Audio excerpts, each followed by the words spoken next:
The Strait of Hormuz is one of the most important shipping routes on Earth. Nearly 1/4 of the world's oil supply passes through this narrow waterway every day. But what would happen if this route suddenly closed? Even for just 1 week, the impact would be felt across the world. And surprisingly, it could have a major effect on Calgary, Alberta, and the entire Canada economy. About 20 to 25% of the world's oil moves through the Strait of Hormuz. If this route were blocked due to conflict or military tension, global oil markets would react instantly. Oil prices such as Brent crude and West Texas Intermediate could jump $20 to $40 per barrel within days. Some analysts believe oil could surge toward $120 to $150 per barrel if the disruption lasts.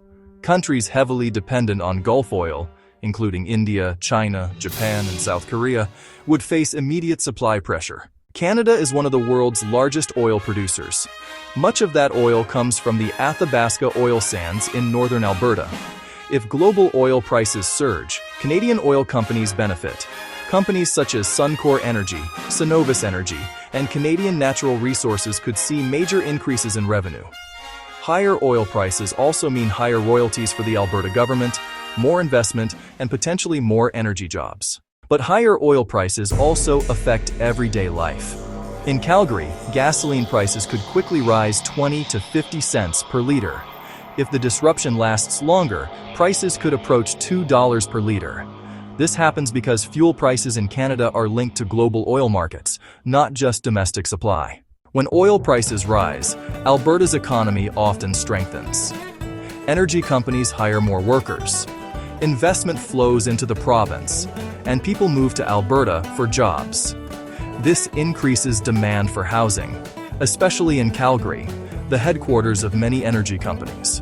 More migration means higher home demand, tighter rental markets, and increased real estate activity. We've seen this before. During the oil boom between 2005 and 2014, Calgary experienced one of the fastest real estate expansions in Canada. Between 2005 and 2007, home prices surged more than 40 to 50% in just 2 years. Bidding wars became common. Rental vacancy rates dropped sharply. Thousands of workers moved to Alberta, and developers rushed to build new communities. Downtown Calgary expanded with new office towers as energy companies grew rapidly. The city became a global hub for the energy industry. However, today's housing market is different. Interest rates are higher, and lending rules are stricter. That means housing prices might not rise as quickly as they did in the 2006 boom, but strong oil prices would still support demand for housing in Alberta. A major oil shock, such as a closure of the Strait of Hormuz, would shake global markets. But for Alberta and Calgary, it could also strengthen the local economy. Higher oil prices mean stronger energy revenues, more jobs, and increased housing demand. In many ways, it could look similar to the last oil boom. Except this time, the world would be watching even more closely.